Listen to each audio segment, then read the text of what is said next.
right, so we're ready? Yep. How's my hair look? Oh, we're live? Oh, yeah. Hey guys, what's going on?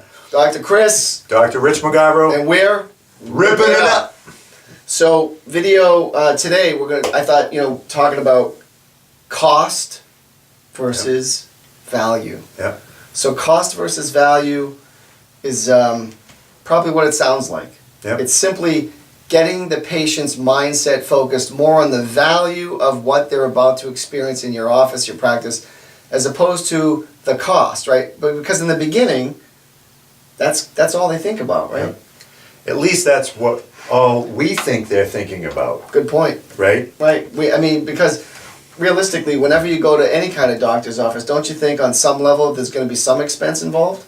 Absolutely. Right? And an expense is sort of a dichotomous thing. An expense is more than just is simply what it costs. Right. It's an expense is reflective of sometimes an investment. Yes. Which is how we want to get them to think. And an expense has a negative connotation to it, potentially. Yep. Until you prove and show value. Right. Right. Yeah. So I took a couple notes here. So the patients, their value for the care is really only linked in the beginning to the cost. Right. Until they're educated. Until they're educated, yeah. And then, the education has to clearly show the patient how their spinal problem diminishes their life, their lifestyle, and the things that they really want to do. Yes. And how do you show them that? How do you educate the patient? How do you do it? I keep it simple, Yep. First of all. I find out their problem. Mm-hmm. I find out their key values, and in other words, what they need to do on a daily basis, what they like to do on a weekly basis, hobbies, family responsibilities, and things like that. And then, by showing them their problems, by doing a proper consultation, a proper first visit, a proper, simple, quick and easy, to the point report of findings, letting them know I have the answer to their problems, if true, and explaining very simply what that is. Right. I like it. So it's pointed, it's answering their concerns, and not just on a fundamental level in terms of this is where it hurts. Right. Okay. It doesn't just really hurt there. The hurt there's an emotional component to Most that. of the time. Right. And really where they're hurting is a level of despair that drove them into your office. Right. Because they are seeing that they're unable to live the life they want to live. They might not be able to, pick up their grandkids, Right. or their son or daughter, right? Yep. Or they're finding that they're in agony just commuting to work. Right. And there's almost a sense of panic with a lot of folks. Yep. And believe it or not, a lot of times we're not the first resort, right? So they've tried other things, right? They're coming to us. They're saying, "I need help." Yep. And it's important that we go over, the piece that they understand that we know how to help them by, the analysis, right? We do the thorough history, of course, but really showing them that we know how to detect and then correct the subluxation, the problem in their spine that only we are qualified to do. Right. So they have confidence, and we let them know that we can help bridge the gap again between, fixing that, alleviating their symptom, and then bringing them back to the things that they love to do. Yep. I used to think it was a negative that I'm the last guy they come to. Yeah. Now I actually flip-flop that. Yeah. Now it's great. Yeah. Because most of the time, or much of the time, we do have the answers that they need. They've been other places. Nobody does have the answer. So now it's almost easy. And thankfully, a lot of the specialty of traditional medicine is that they're good at ruling out things, right? Yes. They come in and they've had all these diagnostics, and fortunately many times they come back and those tests have been negative, but they still don't have the solution. Right. And they don't want to just medicate. Right. It's what they're trained to do, and it's oftentimes what they think the only option is, but we can educate them about what their problems are, where they come from, and that the body can heal. Yep. No doctor heals, right? We don't do the healing, but they're capable of doing the healing, and we show them how. Right. So that's the thing, right? They understand that at that point they're starting to see the light. They're Right. getting the value of, okay, this is a different place. It becomes magical to them.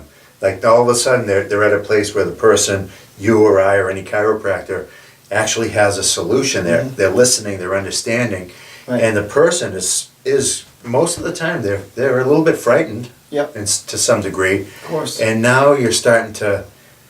This is one of the main things I think is that we can provide a sense of hope to the person. Absolutely. That is Paramount. paramount.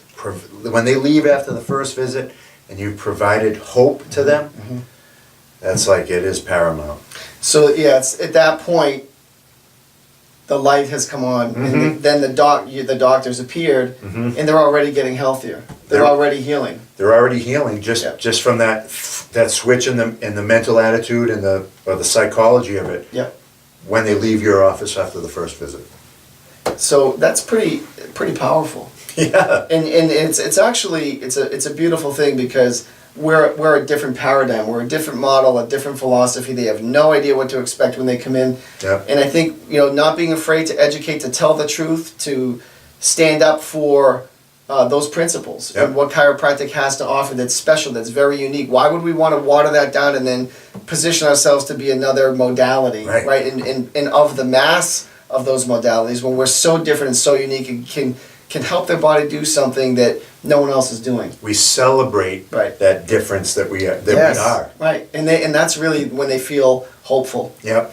So then we go on to, how their insurance contribution is not intended to cover health, but rather short-term crisis care, right? Yep. And they have this mindset, like, a lot of times they come in and they've been trained to just think maybe their insurance is going to cover what they need. Yep. That just isn't the case, obviously, right? But we address that right away, Yeah. right? Get clarity on that so they feel safe. Yeah. They know that you're not trying to hide anything, and you Yeah. let them know. Look, your insurance is there as a contribution in this process of helping your body heal and adapt. Yep. But beyond that, then we go into self-pay. Yeah. And it's all clearly defined. They know why. They understand that their problem is 40 years old now, and that it's going to take time. But it's all good. It's all laid out. It's clearly defined. They've made the decision. It just snowballs from there in a positive way. And they feel safe and calm, and they're that's just one of those things that you have to get off the table. But address it. Let them know this is what your insurance will contribute to your care if you're one of those providers that deals with insurance. Yep. And then let them know what their responsibility is going to be, because they know they have some. They want to know how much. Yep. How you can fix it, great. How long is it going to take? Yep. How much is it going to cost? And they get that there's a little cost involved, but they start to look at it as an investment, because they're gonna spend the money on the things that they value. They always will. Right.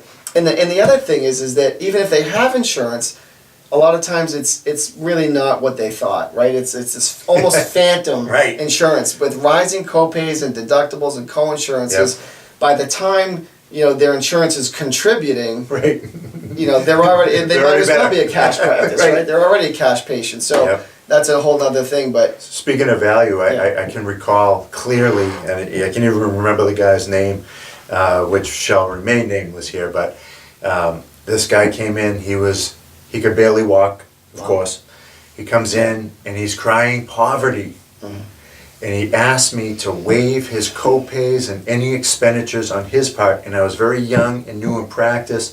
I had my own insecurities and Yeah. all that we sort of all seem to go through, and I did all that, and he got better, and next thing you know, literally he pulls in a candy apple red, brand new Mustang GT convertible. Then he trades in his motorcycle for a new motorcycle and buys his new girlfriend a motorcycle as well. yeah. And here I am, Yeah. you know. Yeah, right. So So- I didn't teach. He didn't have the Yeah, value. right. He bought what was of value to him. Sure. So those most of the time, it's the patients who say they can't afford it that they're not gonna be able to show up at their next appointment or the next 2 weeks of their appointments because they're going to Disney or whatever the case Yep. is. So, it's all about value. It's all about understanding, and you can't be shy about that. You have to stop apologizing for being a chiropractor, right? Get out Right. there, tell the truth, Yep. and they'll respond to that. That's be that's clear. what they want, right? Be clear and give them the understanding so they have the value. Yeah, I love it. So that's about it for this one. I hope that helps. please take the time, subscribe to our channel, turn on notifications, and till next time what they gotta do. Gotta rip Rip it up!